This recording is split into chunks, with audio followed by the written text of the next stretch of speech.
Today I'll be delving into another suggestion I have for the Hypixel Pit. This is more or less just the way I'm getting practice learning Spigot in Java. So, coming over here we have the Keeper, also known as Wiv here.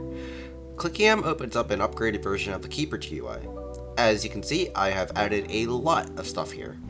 Some of the features showed here are inspired by Wiv himself actually, so props to him for that. The first bit I'll showcase is specifically my head here, more or less just for decoration. I've hooked a plugin up to the Hypixel API to grab how many times you join the Hypixel Pit. To test this, I logged in the pit and refreshing the menu on my server reflects this. Nothing special, just cosmetic. Next, we have the patch notes. This is basically the exact same thing in Hypixel Skyblock. You click it, it gives you a bunch of other things you can click on, and clicking on one of those gives you the link to the patch notes. Pretty basic. Over here we have a night schedule, which would display how much nighttime you have left, but instead just shows the current time for now. We also have a map schedule down here that just tells you what the next map is. Maybe this could be expanded to show even more detail. We have a link to the Hypixel forums right here. Let me just I'm gonna smash my mouse as hard as I can on this button. I miss. Well, there you go. This emerald right here has a tip telling you to use /play_pit to move to a random pit instance. This is kind of a placeholder just to make the GUI look nice, but this emerald could instead give a random tip every time you boot up the menu.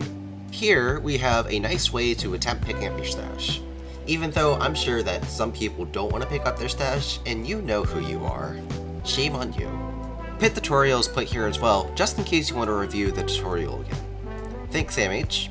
If you haven't looked at my video on this, check the description.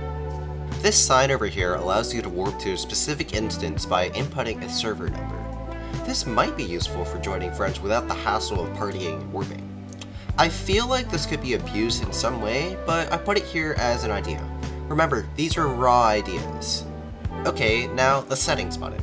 Here we have some toggleable stuff. The first one is removing the server number from your scoreboard. I feel this can be useful for streamers that don't want to get stream sniped, though they could always just cover it up on their end. Next is drop confirmation. You can already do this through a command, but I put it here anyways. You can toggle whether you want to see trade offers or not. You should still be able to send trade requests to others, though. You could toggle if you want to spawn with the default iron sword or bow. Useful if you mystic abuse. This last one has to do with item pickups, and I've implemented 3 choices. 1. Picking up everything. 2. Picking up everything but armor you don't want. Or 3. Picking up absolutely nothing except stuff related to you, like your own dropped items or mystic drops. I've also provided buttons for accessing /pit chat and possibly API settings, if there ever are any. Finally, we have the back to lobby button. Obviously, on my server, you're not here to left click on others, you're here to test my plugins. So this button reflects that. And that's it. The Keeper reborn. He's not ever going to become the next Jerry. Thanks to Loki for helping me with the code, and if I ever invited you to test on my server, thank you for testing. This is my last formal video before school starts. Thank you so much for a great summer.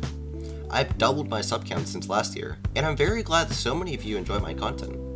Of course, I'll still do my best to upload whenever I can. Until next time, see you later.